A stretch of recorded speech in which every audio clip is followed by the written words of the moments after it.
violated soon after by Pakistan, and the erratic and rattled response of our enemy was apparent from the number of civilians, inhabited villages, and religious sites such as Gurudwaras that were unfortunately hit by them, leading to a sad loss of lives. The Indian Air Force played a major part in these strikes by engaging some of these camps, and the Indian Navy provided wherewithal in terms of precision munitions. The Indian Air Force obviously had their assets up in the sky, and I will here request Air Marshal Bharti, the Director General of Air Operations, to detail for you the methodology that the men in blue adopted to successfully manifest this mission. Thank you, Rajiv. A very good evening, ladies and gentlemen. It indeed is a difficult time that we have to come here like this and brief you. We could have done without this, but we had no choice. As the DGMO has detailed, the event was precipitated by the dastardly act at Pahalgaon. The sequence of events have already been detailed. We carefully selected the targets, and out of the 9 selected targets, the target systems that were given to the Indian Air Force were the notorious training camps at Bhavalpur and Muridke, these being further from the international boundary. Through critical target system analysis, we analyzed what was to be done to annihilate these targets and plan to engage these targets with precision air-to-surface guided munitions so as to avoid collateral damage. The modalities of planning process I will not go through at this instant. However, what I would like to show you is the results that we achieved through our targeted air strikes. Could I have the second slide, please?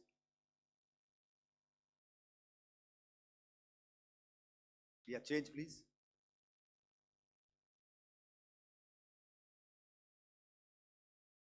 Okay. This is what the terror infra at Muridke looks like.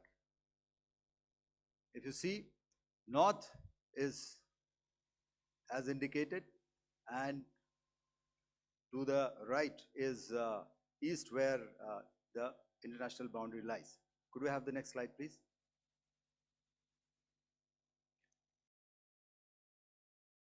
Orientating. Just go back to one slide. Okay. Please have a look at this red building, the series of buildings out here, and this empty ground. Next. If you relate, the empty ground is here, and you see this is the first weapon that is impacting. This is the impact point number 1 on Muridke training camp with our precision guided weapon on early morning 7. Next, please. Keep your eyes glued for the second weapon coming in and the second impact on the selected target point. Next slide, please.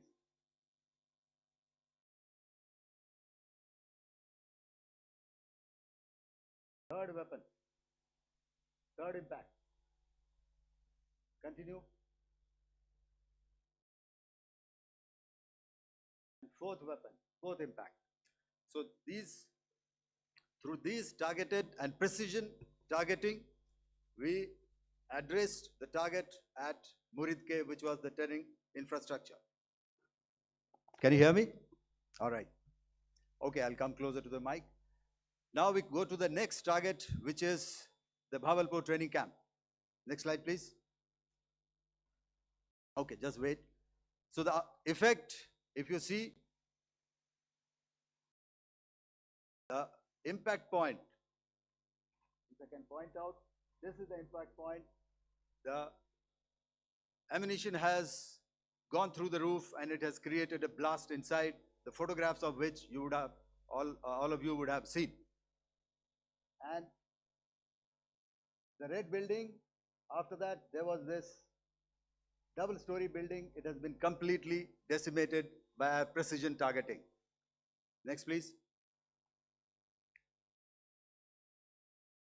The target system, which was in the north, a series of buildings. I will show you how it looked. Next.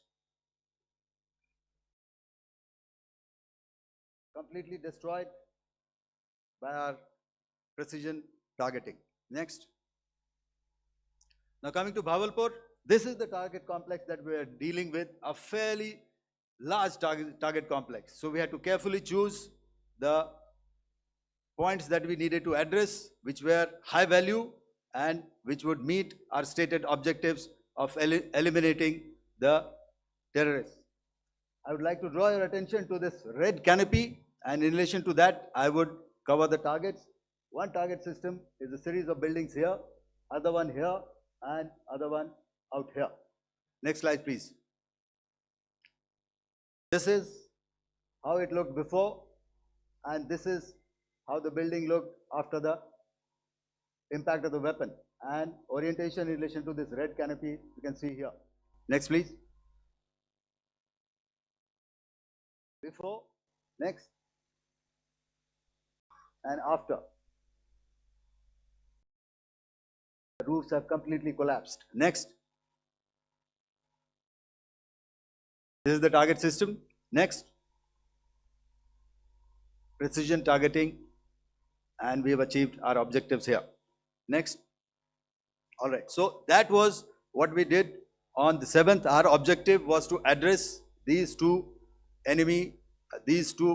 terrorist camps, and that we did with precision. And thereafter, we maintained a robust air defense posture, because remember, our objective was to target the terrorists and terrorist infrastructure, not any other infrastructure, not the Pakistani military, not the Pakistani any other infrastructure. So that is what we have maintained on the 7th of May. However, what we saw in the evening of 7th of May, we were saturated with a raid of Pakistani unmanned aerial vehicles and small drones. And these came in waves in our civilian areas, over our military installations, and all of them were successfully intercepted. Few of them did manage to land. However, there was not much damage that they did. And we have our robust counter-US hard kill and soft kill systems which did the job. However, the difference here was that we had targeted the terrorists. The adversary now has targeted our civilians and the military infrastructure. So it had to be responded to. So in a quick and calibrated response, that very night, we struck their radar installations at Lahore and close to Gujranwala, the LYT installation, to indicate to him that we are ready, yet we do not want to escalate. Our fight was with the terrorists and not with the Pakistani military establishment. Thank you.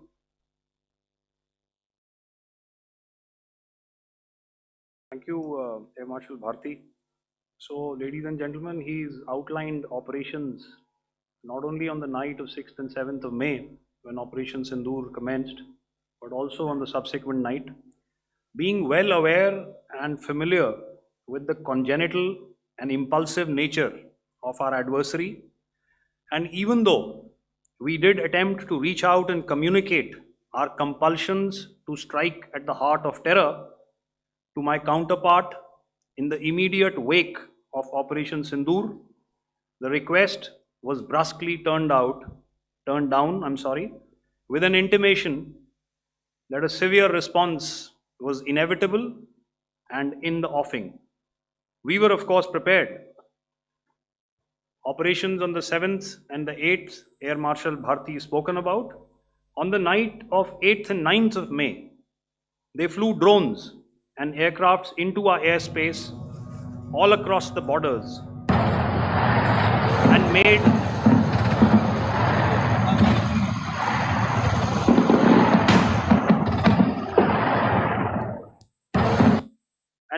largely unsuccessful attempts to target numerous military infrastructure. Violations on the line of control by Pakistan also commenced yet again and precipitated into fierce arty engagements. The air operations on the night of 8th and 9th of May, I'll yet again request the DG Air Operations to cover.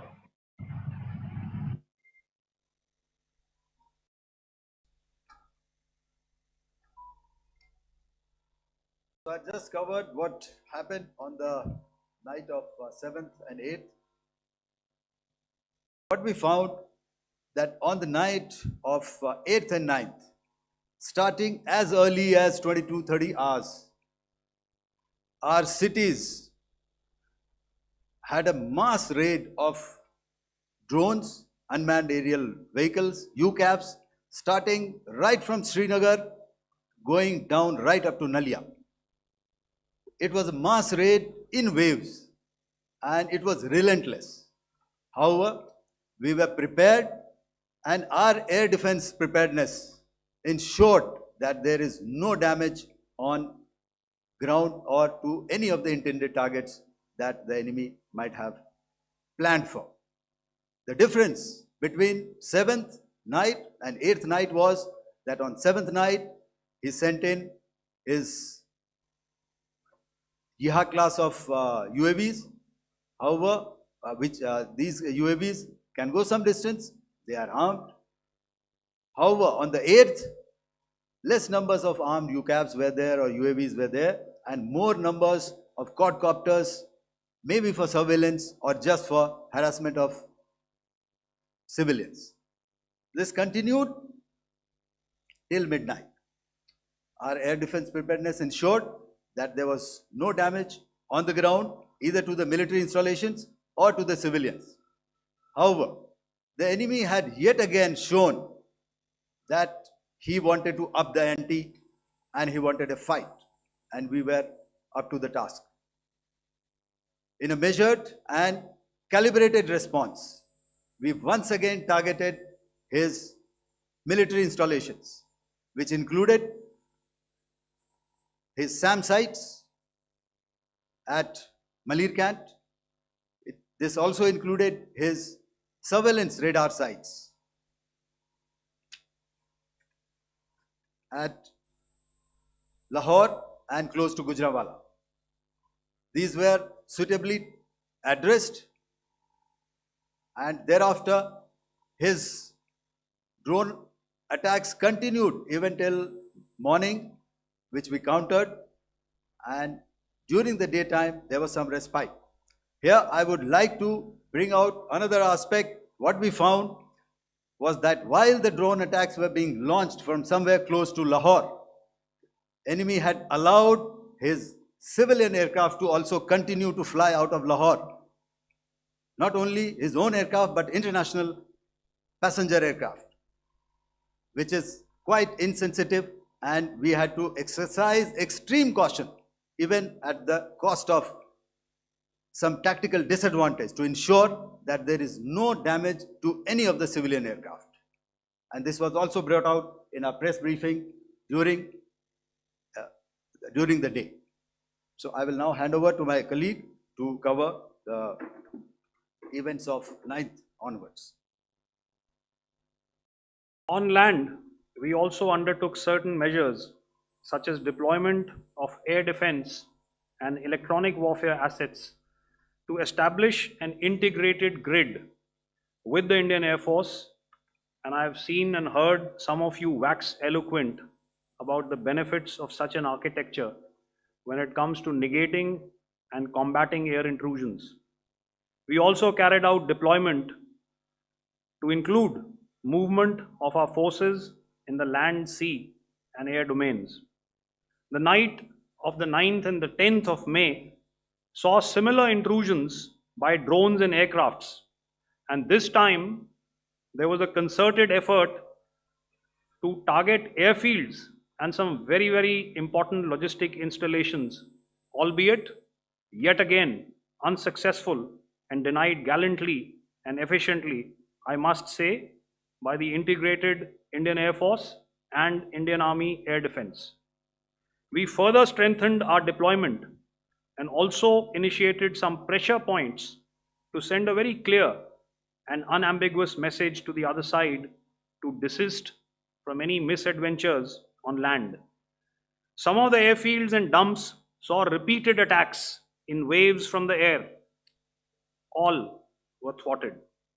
The Pakistan Army has reported to have lost approximately 35 to 40 personnel in artillery and small arms firing on the line of control between the 7th and the 10th of May. What the other side had probably also not reckoned with was the speedy and precise turnaround and hit back by the Indian Air Force. And I will yet again ask Air Marshal Bharti to speak about these significant and game-changing strikes. I will thereafter request Vice Admiral Pramod, my colleague and Director General of Naval Operations, to tell us about some very telling naval maneuvers in the Arabian Sea that exerted pressure on the night of 9th and 10th of May. Over to you, sir. Commencing about 2000 hours, that is 8 p.m. local time, on 8th of May, several Pakistani unmanned aerial systems, drones, combat vehicles attacked multiple IF bases. These included Jammu, Udhampur, Pathankot, Amritsar, Bhatinda, Nal, Dalhousie, Thois, Jaisalmer, Uttarlai, Falodi, Nalia. These were almost simultaneous and they came in waves. All our AD guns and other systems were waiting for them. All these waves were neutralized by our trained crew using the air defense systems that they have, and also some of them were utilized using our legacy systems like Pechoras and IF Summer, which we have recently acquired, and some were neutralized by the Garud snipers. There was no damage on ground from these incursions and these mass raids, if I could call them, from the Pakistani side.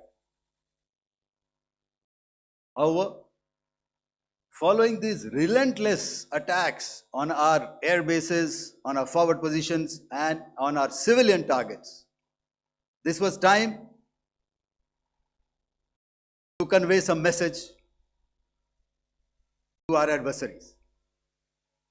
And therefore, a decision was taken to strike where it would hurt. And towards that, in a swift, coordinated, calibrated attack, we struck these air bases, command centers, military infrastructure, air defense systems across the entire Western Front. The bases we struck include Chaklala, Rafiki, and mind you, Chaklala is Islamabad, Rahim Yar Khan, Sakar, sending a clear message that aggression will not be tolerated. This was followed by strikes at Sargoda, Bholari, Jacobabad. We also struck the C2 centers at Murid, the UAE complex at Murid, Rafiki, radar at Chunia, which I will show you, Rahim Yar Khan airfield, and the unmanned combat aerial vehicle hangar at Sakar. I would like to reiterate here that we have the capability to target every system at these bases and more. However, it was only a measured response to instill good wisdom to our adversary to refrain from further escalation. IF response was directed only at military installations, avoiding civilian and collateral damage. I would now like to show you some of the effects that have been achieved as a result of our air operation.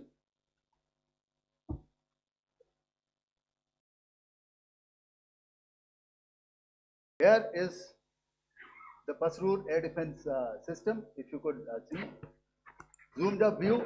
This is the radar mounted on a high tower. And after the strike,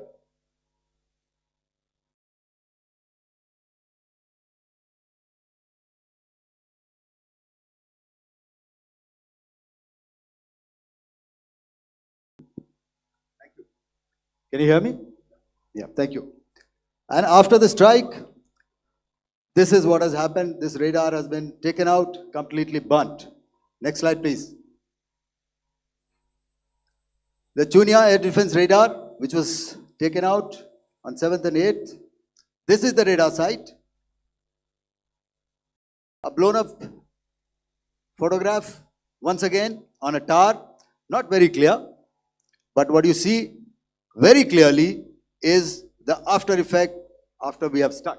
The radar head has been completely decapitated. Next slide, please. Arifwala air defense radar.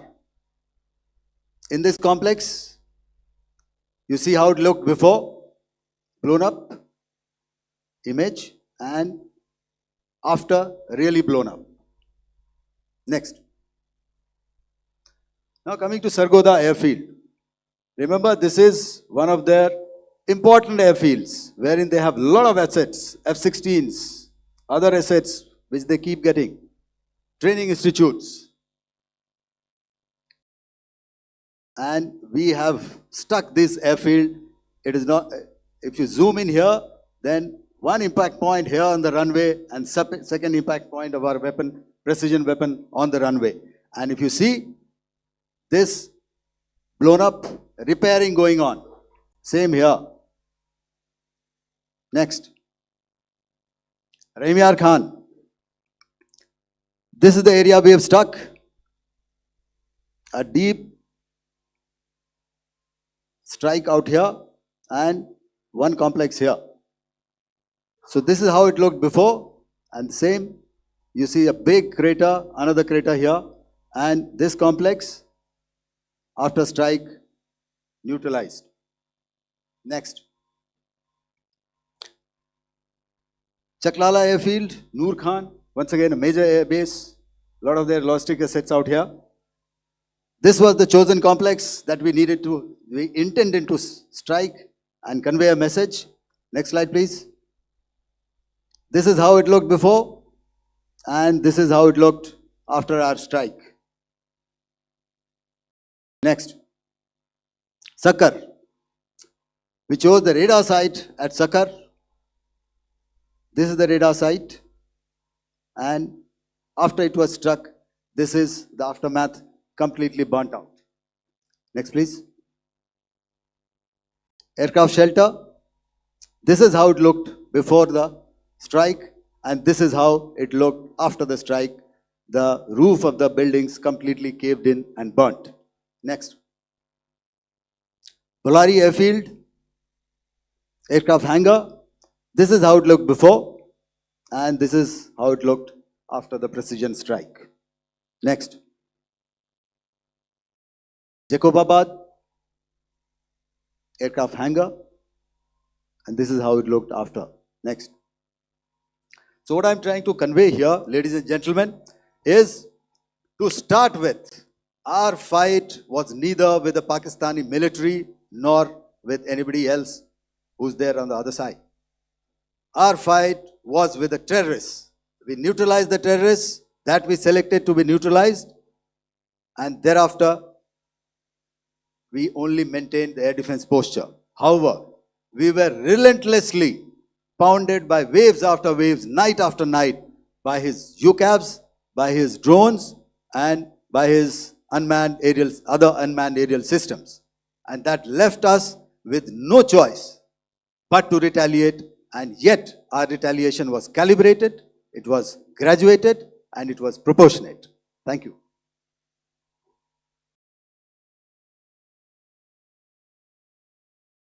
Good evening, ladies and gentlemen. In the aftermath of the cowardly attacks on innocent tourists at Pahalgam in Jammu and Kashmir by Pakistani-sponsored terrorists on 22nd April, the Indian Navy's Carrier Battle Group, surface forces, submarines, and aviation assets were immediately deployed at sea with full combat readiness in concert with the Joint Operation Plan of the Indian Defence Forces. You may be aware that we tested and refined tactics and procedures at sea during multiple weapon firings in the Arabian Sea within 96 hours of the terrorist attack. The aim was to revalidate our crew, armament, equipment, and platform readiness to deliver various ordnance on selected targets precisely. Thereafter, our forces remained forward deployed in the Northern Arabian Sea in a dissuasive and deterrent posture with full readiness and capacity to strike select targets at sea and on land, including Karachi at time of our choosing. The forward deployment of the Indian Navy compelled Pakistani naval and air units to be in a defensive posture, mostly inside harbors or very close to the coast, which we monitored continuously. The Indian Navy maintained seamless maritime domain awareness throughout the duration and was entirely aware of the location and movement of Pakistani units. In effect, we had and continue to have good battle space transparency using our maritime domain awareness grid. As you are aware, our response has been measured, proportionate, non-escalatory, and responsible from day one. Accordingly, the calibrated approach considered all options, including the ability of the Indian Navy for offensive action from and at sea. As part of this escalation control mechanism, the application of force by the Navy was planned in a synchronized manner in coordination with the Army and Air Force, the highlight being teams from the three services working closely in an integrated manner. Along with the kinetic actions by the Indian Army and Indian Air Force, the overwhelming operational edge of Indian Navy at sea contributed towards Pakistan's urgent request for a ceasefire yesterday.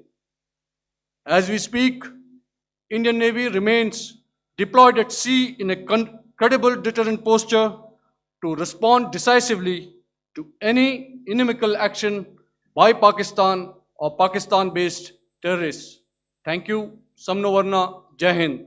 Now I'll hand over to Director General Military Operations for further proceedings. Ladies and gentlemen, on the 10th of May, in the morning, even as we were getting into a huddle to wargame the events of the previous night, a routine exercise, I received a message on hotline from my counterpart in Pakistan seeking my willingness to communicate. Since our initial aim was to strike at terror camps, and all our actions in the subsequent days were in response to the intrusions and violations by the Pakistan Air Force and its army, it was decided that I would indeed speak with my counterpart. You are already aware, I've seen it being covered on national television, that my communication with the Pak DGMO was conducted at 15:35 hours yesterday and resulted in cessation of cross-border firing and air intrusions by either side with effect from 1700 hours 10th of May after he proposed that we cease hostilities. We also decided to further speak on the 12th of May, that's tomorrow, at 1200 hours, to discuss the modalities that would enable the longevity of this understanding. However, disappointingly, and must I add, expectedly, it took only a couple of hours for the Pakistan Army to violate these arrangements by cross-border and across the line of control firing, followed by drone intrusions across the expanse of the Western Front through last night and in the early hours of the morning today. These violations were responded to robustly and dealt with as they must be.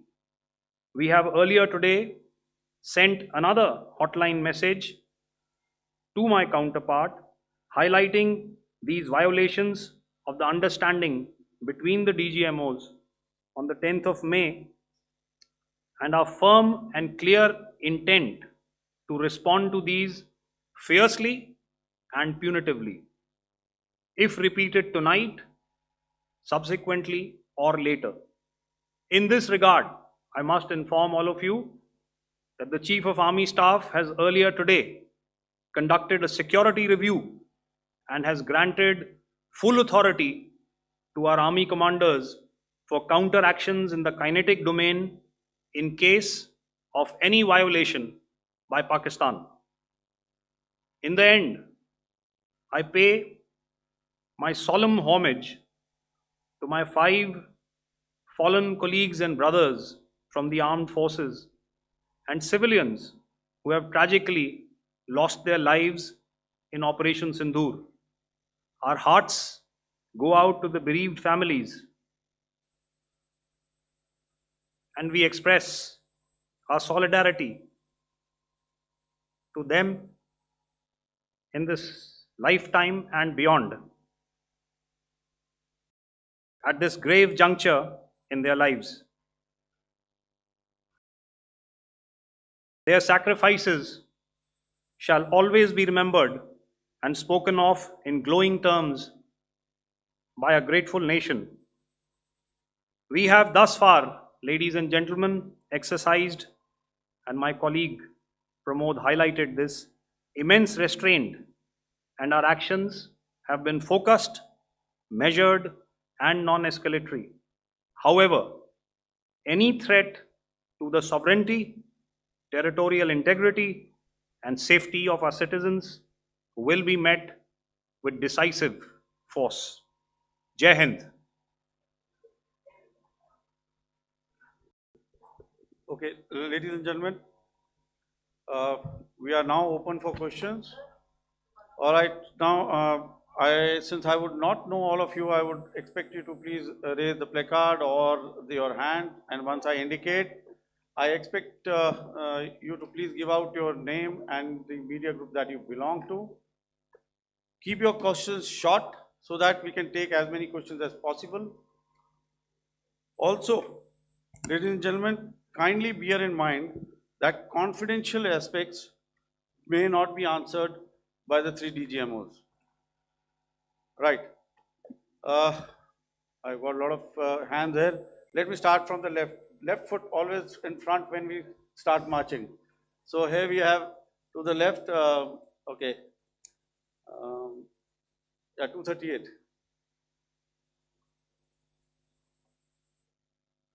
Hello. So this is Manas Pratimhuyan from PTI, Press Trust of India. So the understanding that was reached yesterday on stopping the military operations and actions, was it for just 3 days? And what would be the cost escalation if there is violation of this understanding by the Pakistani side?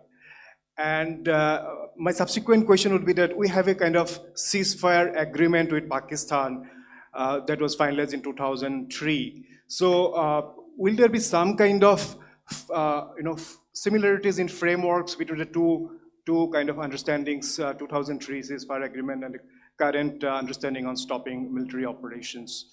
And again, what would the cost that will be incurring on Pakistan if Pakistan again resorts to this kind of terrorist activities, because we have made it very clear that the cost will be very high. So I would like to have your thoughts on it. Okay, so I'll answer the latter part of the question first. I also want to add that while the initial ceasefire agreement, as you correctly pointed out, is of the 2003 vintage, but I must remind you that in 2021, in the month of February, and this was then when the crisis in eastern Ladakh was also on, the two DGMOs had spoken and arrived at a ceasefire understanding that lasted right up until this unfortunate attack at Pahalgam.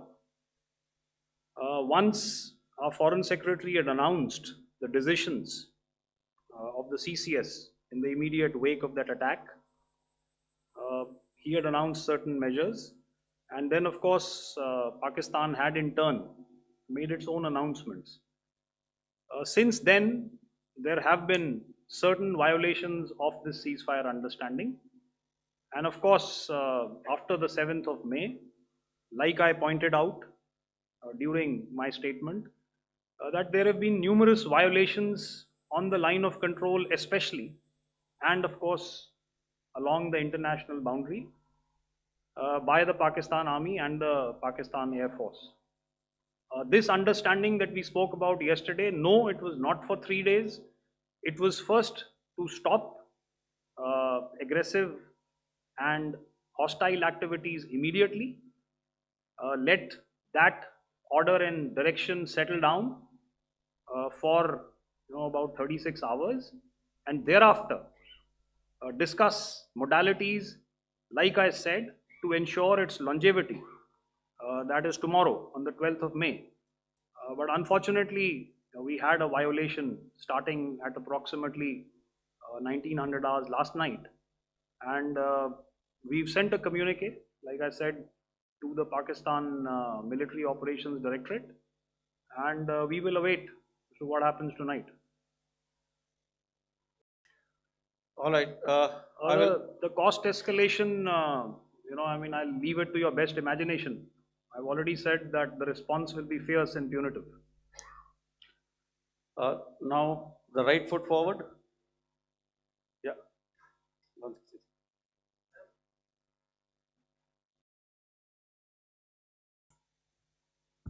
Sir, I'm Ajit Dubey from ANI, sir. Sir, my question is that you talked about the loss of lives to the Pakistan army, that was around 35 to 40 kills secured by the Indian army.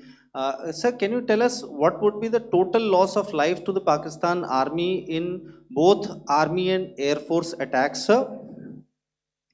And how good was the performance of the BrahMos, Scalp and the S-400 during the operations? And sir, since we have sir, just one No line, multiple sir. questions, please. Sir, All right. and since sir, we have achieved such a spectacular, we have made good achievements in this entire operation. Can we say that we have emerged victorious, or we have a big upper hand over the Pakistanis in this entire conflict? Thank you very much, sir. So I'll answer the question about the loss of lives on the other side. Of course, there are various means to ascertain that number. There is information from various agencies that come in. There are, of course, on the line of control, other ways to find out as to what has been the effect of what you are doing there in ceasefire violations.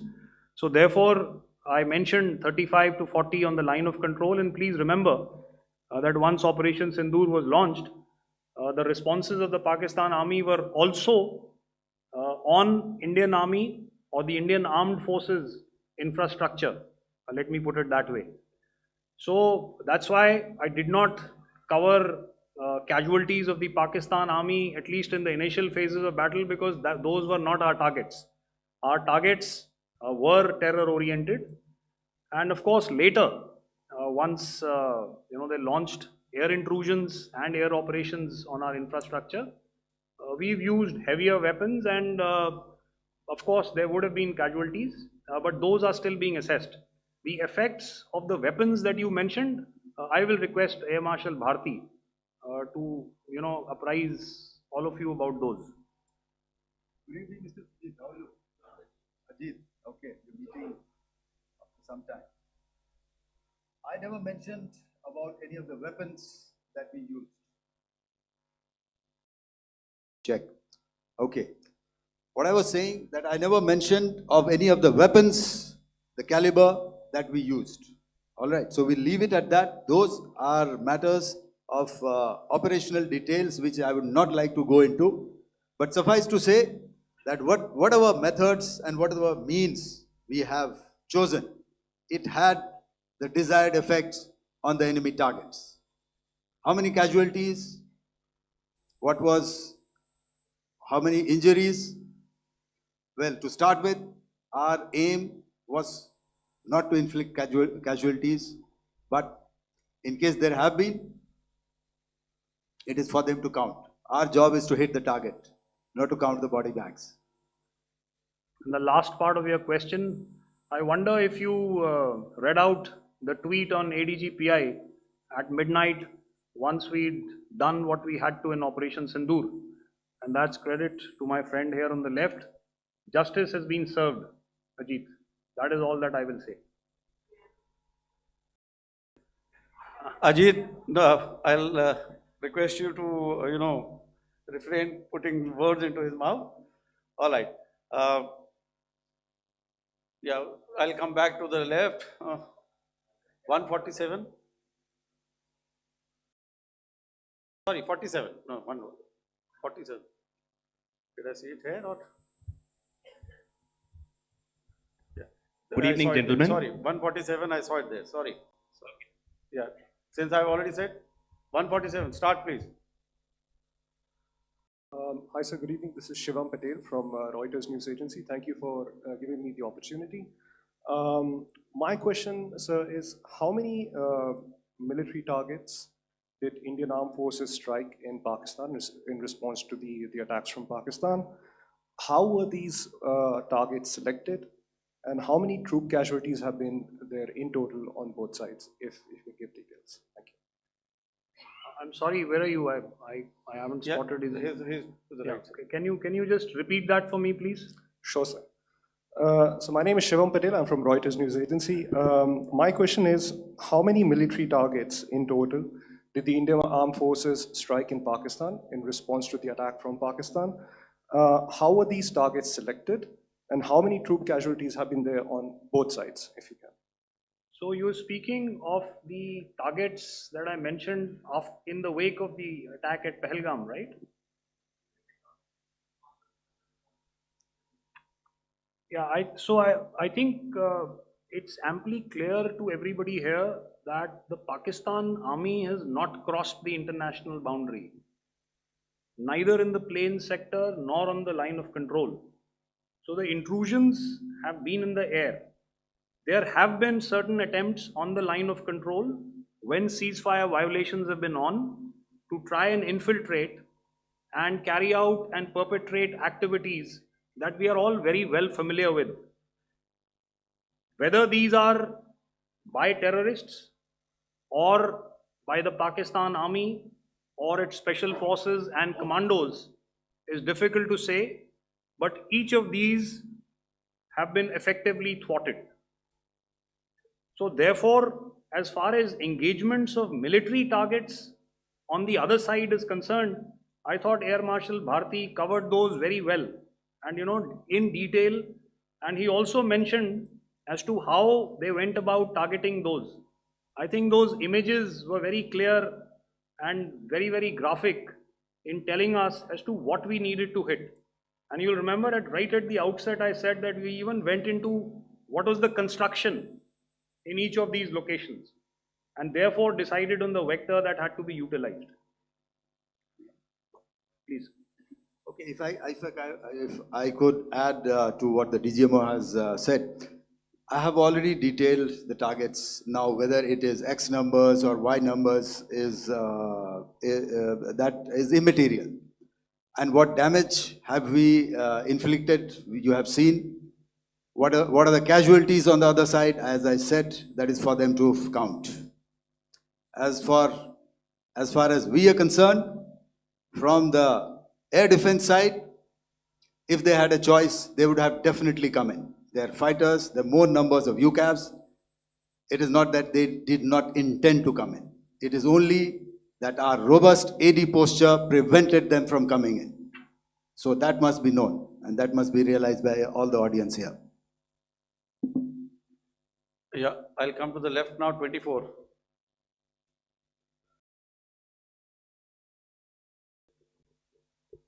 Good evening, sir. This is Anuvesh Rath from Z. Sir, I wanted to know on the first briefing, which was done by FS and two representatives from Air Force and Army, you showed a list where there was 21 places in that list. You have stuck 9. Are more operations going to be held? Is Operation Sindoor still on? And the second question, thank you, sir.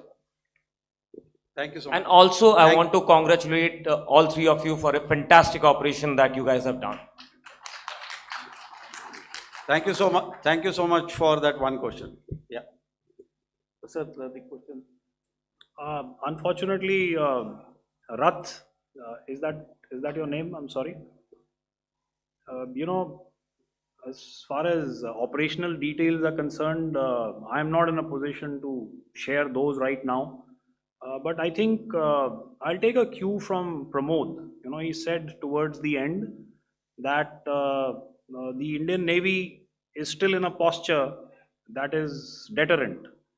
And I have already made it very clear towards the end of what I said that it's only a couple of hours ago that the Chief of Army Staff has carried out a security review and he's authorized our Army commanders to deal with violations of any kind from across the borders in a manner that they deem fit. So again, to reiterate, the response will be fierce and it will be punitive.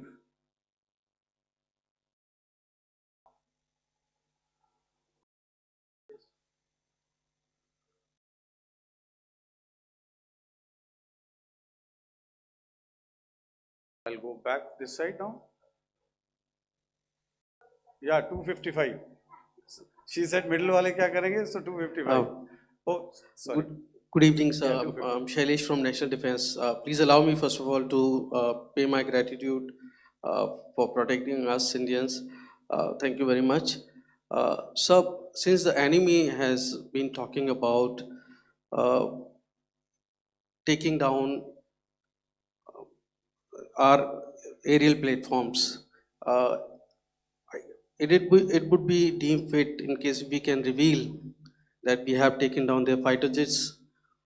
What could be the number? Though you said that they may be not good to reveal the platforms, but since this has come from various quarters in Pakistan, so I believe that we need to answer, in case if you can, sir, if you may allow. The question is for me. Yes, sir. Okay, and if I get it right, you want to know how many of their planes we have downed? Yes, sir. Yes, sir. All right. See, as I said, their planes were prevented from coming inside our border. All right. So we do not have the wreckage with us, but definitely we have downed a few planes. Numbers, we would not like to hazard a guess out here. Okay. I have the numbers, okay, and we are getting into the technical details of it to establish it.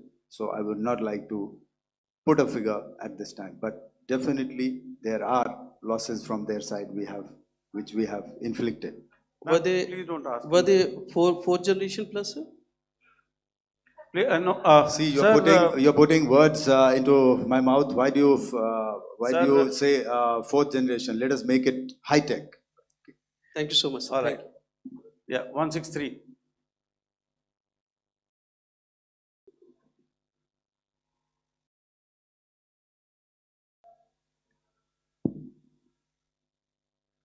Sir मैं मंजीत नेगी हूँ आज तक से। मेरा सवाल ये है कि इस पूरे ऑपरेशन में जो आतंकी ठिकानों को निशाना बनाया गया, क्या नंबर्स कुछ बता सकते हैं कितने आतंकी मारे गए? कुछ नाम सरकार मतलब कुछ नाम मीडिया में आए भी हैं जो बड़े उसके मास्टरमाइंड थे। और एक सवाल जो आज एयरफोर्स ने भी एक ट्वीट किया कि ऑपरेशन सिंदूर अभी जारी है और सरकार की तरफ से भी कहा गया, और पिछली बार जब विदेश मंत्रालय की प्रेस कॉन्फ्रेंस पहली हुई थी उसमें वो लिस्ट दिखाई गई थी कि 21 टेरर कैंप आइडेंटिफाई किए गए हैं। तो क्या जो बाकी बचे हुए टेरर कैंप हैं उन पर भी कार्रवाई होगी? और एक नंबर अगर आप बता पाएं कितने टेररिस्ट मारे गए? Manjeet ji, three questions. The third one has just been asked here before. So 21 this thing. So I'll request the first to be answered so that we have more number of people who can ask. Manjeet, जब मैंने statement दिया तो मैंने शुरू में ही कहा कि जैसे ही ऑपरेशन सिंदूर कॉन्सेप्चुअलाइज हुआ तो हमारा जो पीछे की कार्रवाई होती है स्पेड वर्क और टारगेट्स को आइडेंटिफाई और एनालाइज करने की कार्रवाई शुरू हो गई थी। मैंने जब स्टेटमेंट दिया तो मैंने बताया कि बहुत सारे थे, हमने 21 दिखाए होंगे और भी हैं, लेकिन वो लिस्ट फिल्टर करते करते 21 तक पहुंची। अब क्या आगे एंगेज किए जाएंगे? अगर ज़रूरत पड़ेगी तो ज़रूर एंगेज किए जाएंगे, लेकिन मैंने बताया कि इस समय जो इंट एजेंसीज ने हमें बताया कि फलाने कैंप में प्रेजेंस है, हमने उनको एंगेज किया। कुछ नाम मैंने लिए, कुछ नाम अभी पुख्ता किए जा रहे हैं। मैंने आपको बताया कि जो इंट एजेंसीज ने अभी तक असेसमेंट किया है उसमें उन्होंने कहा है कि तकरीबन 100 से ज़्यादा मारे गए हैं। और एक आज आपने तस्वीर भी देखी कि काफ़ी प्रोमिनेंट जो फ्यूनरल था, काफ़ी प्रोमिनेंट एक जो हस्ती हैं वो ऑर्गेनाइज कर रहे थे, और उस फ्यूनरल में और कौन कौन लोग अटेंड कर रहे थे वो तो आपने देखा ही। तो आप लोग सब समझदार हैं और मुझे ये कहने की ज़रूरत नहीं है कि इन लोगों को कहाँ से सपोर्ट मिल रहा है। अगर नहीं मिल रहा होता तो ऑपरेशन सिंदूर नहीं होता, तो उसी की वजह से है ये ऑपरेशन। तो मेरे ख्याल से मैंने आपके सारे सवालों का जवाब दे दिया। Ma'am. Sir, next is from 17. Sir, मेरा नाम अंजू निर्वाण है, TV9 भारतवर्ष से। सर, मेरा सवाल ये है कि ऑपरेशन सिंदूर में हमारी जो इंडियन नेवी है उसके बारे में सर थोड़ा सा बताएं कि किस तरह की उसकी भूमिका रही, क्योंकि हमने इस दौरान सर देखा कि बहुत सारी स्पेकुलेशन भी रही और ये बोला गया कि कराची तक हमारी नेवी ने ऑपरेशन किया है। तो सर इस पर थोड़ी सी क्लैरिटी चाहिए। और सर हमने कौन कौन से फाइटर एयरक्राफ्ट डाउन किए हैं, अगर उसका भी थोड़ा सा क्लैरिटी मिल जाए तो अच्छा रहेगा। तो मैं आपका पहले सवाल का जवाब दूंगा। I will make few sentences and leave it for your imagination. First of all, as I mentioned, we have quantitative and qualitative edge to deliver a massive blow to our adversary, and we completely dominate in the maritime front. Indian Navy's action is part of the escalation ladder mechanism which we have worked out amongst 3 services. This time, if Pakistan dare take any action, and Pakistan knows it, what we are going to do. That's all. आपके सवाल का जवाब मैं पहले दे चुका हूं। आपके सवाल का जवाब मैं पहले दे चुका हूं, इसलिए मैं बस उस तक ही सीमित रखूंगा और इतना कहना चाहूंगा कि आने वाले दिनों में आपको खुद ही पता चल जाएगा और ऐसी बातें छुपी नहीं रहती हैं, तो पता चल जाएगा। So at this time we'll just let it be. Okay, ladies and gentlemen, we have 1 or 2 more questions, sir. So please, they are going to be outside. You can speak to them there also. 104.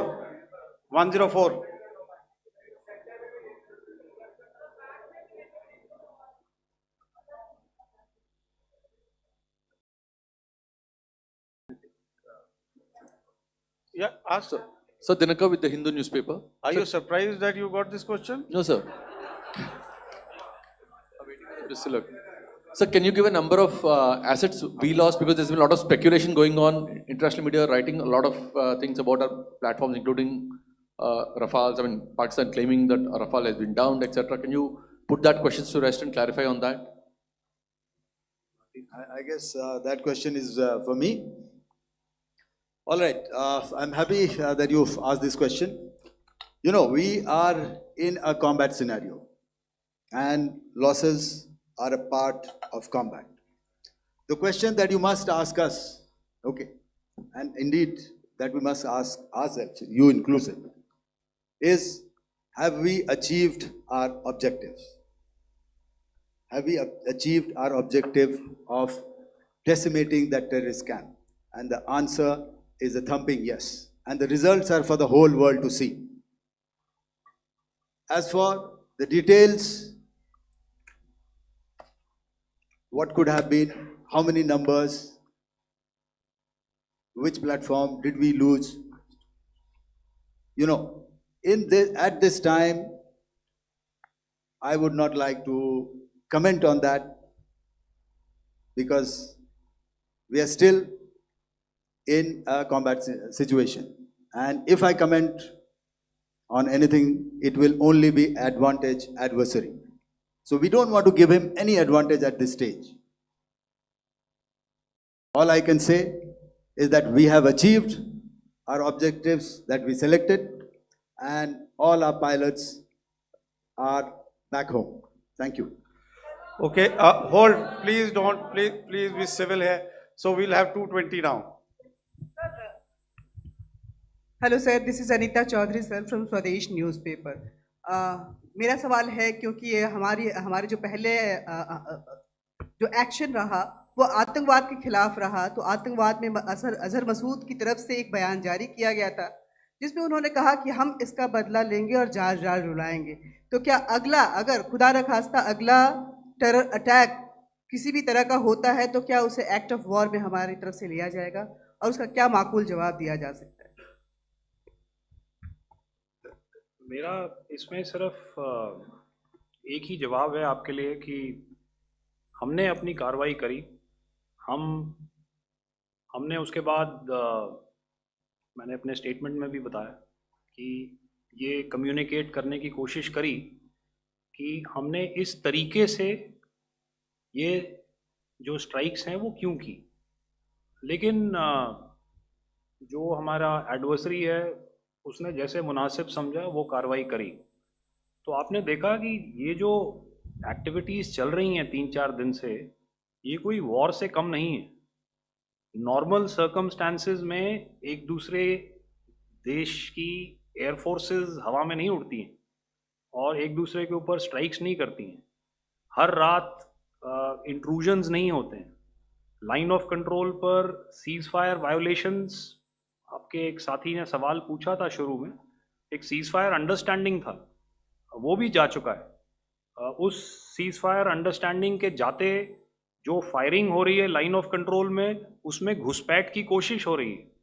आमतौर पर ये घुसपैठ line of control में terrorist करते हैं, लेकिन हमें information है कि हो सकता है ये पाकिस्तान आर्मी की टोलियां भी हों जो हमारे पोस्ट के ऊपर खामी पहुंचाने की कोशिश कर रही हैं। तो ये सारी एक्टिविटीज़ तो वॉर में शामिल हैं। तो ये कहना मुश्किल है कि आगे क्या होगा, वो स्पेक्यूलेटिव जोन में आ जाता है और मैं स्पेक्यूलेट नहीं करना चाहता हूँ। हर एक सिचुएशन अलग होती है और उससे एक तरीके से डील किया जाता है। मैं एक सवाल इसका मैं जवाब देना चाहता हूँ, एक मिनट। हम जो मिलिट्री होता है, our main job is to prevent war and maintain peace and stability. So it is not that our response is a graded response. That means अगर किसी ने किया तो उसको graded उसमें किया, जैसे terrorist action हुआ तो what we did is a terrorist action and then we destroyed all the terrorist camps. उसके बाद आपने देखा कि उनने थोड़ा सा कोशिश किया तो हमारे एयरफोर्स एंड आर्मी ने क्या किया, तो मिलिट्री टारगेट्स हैं उनके ऊपर थोड़ा। So our aim is to maintain peace and tell our adversary that you do this and the response will be bloody. Okay, now as per the, please, we'll have 166 and 25, and after that no more, please. Sir, Sir, this side. Ladies Excuse and me, sir. gentlemen, please Sir. maintain, Sir, I'll this request side, you to sir. please be quiet. Jal Ghai? No. This side, sir. We have only two Sir, questions it's- left, 166. Yeah, please start. So I'm Rahul. Rahul Singh from Hindustan Times, sir. So you were totally on top of the game in the kind of losses you've inflicted on the enemy. I mean, we saw the slides and everything. So it kind of comes across that you were batting it 99 and you decided to declare your innings. What are your thoughts on that, sir? And do you think, are you weighing the option of the Pakistan army using this time, buying this time of the so-called ceasefire or the understanding, and you talked about how they could not be trusted. So buying time to kind of build up their war reserves, getting stuff from their friends like Turkey or China, are we considering that possibility, sir? Look, see, the call came from the Pakistani side to speak about cessation of hostilities. What pauses mean during such conflicts is known to everybody. You know, I don't want to go into the pros and cons of how preparation for war is made. You know, that is a process in itself. But I think my senior colleague here, the DG Air Operations, spoke, or he alluded at least, you know, to what this operation was precisely and specifically meant for. And I think that's something that we achieved, you know, right at the outset. Had we had the option not to go further, we probably wouldn't have. But we've been compelled to be in this situation. And as you've seen, the armed forces of India, and you know, you've got the three Director Generals sitting here, we are always prepared to face any eventuality. And like I said, that's for the sovereignty, the territorial integrity, and the safety of our citizens. So whatever has to be done will be done. You know, I'm not so concerned about what Pakistan will do in this time. I'm only concerned about what we will do. We have a roadmap and a plan, and we will follow it diligently, and we will follow it to the T. You know, that's the contention that I want to make here today. Ma'am, please. Okay, the last question, and ma'am, 25, she has been she's been asking since the first one. Sir, I'm Nandita. Sir, She's not asked a question. Sir, I'm Nandita Dagar, DAGAR from DD News and DD India. Sir, I wanted to ask you that my question is to General Ghai. Sir, you spoke to your counterpart yesterday and the Pakistani counterpart. Sir, what is the Indian Army's assessment that despite that agreement, that talk that you had, despite that agreement coming into effect at 1700 hours yesterday, why did they violate it? And number two, yesterday at the joint Defense Ministry and Foreign Ministry briefing, Wing Commander Vyomika Singh and Colonel Sofia Qureshi had told us that we have cited the Pakistani troops amassing at the borders and at the LOC. Sir, has that situation changed? Have they withdrawn? And sir, if in case, despite now there is a lull, of course, but if tonight again, if the enemy again carries out shelling and aerial intrusions through drones, what is going to be our response, sir? Thank you. So without outlining the specifics of that response, I've already made it clear that there will be a response, and it will be fierce and it will be punitive. Why the Pakistan Army chose the option of violating the understanding that was arrived at earlier yesterday, I think that's a question that we best answered by the Pakistan DGMO. I wouldn't be able to, give you that. But, in situations such as these, and if you go back into any conflict, sometimes these understandings take time, to fructify and manifest on ground. But without, getting into the reasons, it is our mandate to be prepared at all times, and that we were. It's not as if because there was an understanding we weren't prepared. I must tell you that the armed forces were on a very, very high alert, and they continue to be in that state even as we speak. All right. Ladies and gentlemen, please, ma'am, please, Okay, thank you so much for coming today. Those who have missed asking a question, those who have missed, see, I knew I'll grab this attention from you like this. Those who have missed the opportunity to ask a question can give me a written one. I will definitely get back to you with that. And also, they are most, they are invited for a cup of tea in my office day after tomorrow. Thank you, ladies and gentlemen, for coming. Thank you. Thank you very much. Jai Hind. Jai Hind.